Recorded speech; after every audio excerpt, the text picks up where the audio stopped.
Ergachaga yozib qo'ying, ertaga beraman. Kecha ham shunaqa dedik, ey. Nima dedim? Ertaga beraman dedik. Hozir nima? Bugun? Ertaga qachon? Erta? Bo'ldimi? Yozib bering, Bekzod jo'ramizni deputat qiziga uylantiryapmiz. To'laymiz hammasini. O'zi Shahboz borku, kal 40 kun. O'zimizni gapirar yo'q. Magazindagi qarzlarimizni Bekzod deputat qiziga uylanyapti, shundan to'laymiz, bormi? Zo'r qilibsan. Bermaydi u qizim.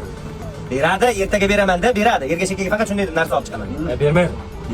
O'zimiz gaplashamiz. Davay gaplashaylik. Tuz shunaqa kuni bilinadi. Rostdan.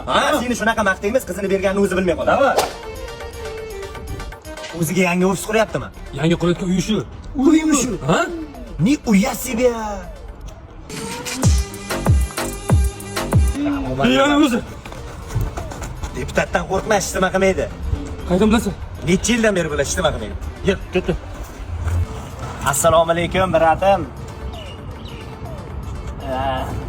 Sizga gapimiz bor edi.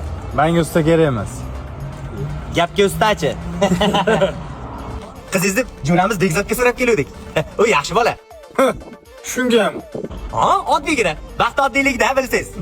Uni yaxshiligini bilmaysiz. Biz yaxshiliklarini aytamiz, qizingizni berganingizni o'zingiz bilmay qolasiz. Qarang, biz har kuni aroq ichamiz. Aroqni hammaga bir xil teng bo'lib beradi. Birovda aqlga xiyonat qilmaydi. Ha, kez. Ana aroq ichayotganimizda bir kun saksga tukab qoldi. Uydan kirib salon olib chiqdi. Hozir birovga salonni berar ekan, to'g'ri emas? Doim nos so'rasak, nima deb beraveradi? Jumot emas. Shalka qilmaydi nosni. Eng katta yaxshiligini aytaman. Bersa shunday bolaga bersiz qizingizni. Bir kun massajga bordik. Do'stim dedi, qadrdonim dedi. Birinchi sen kirdib, meni kirgizib qizlarga. Begina qara ketib o'rganmi, yaxshilikni bilmagan. Xlos.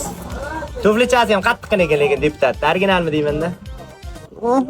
Onangning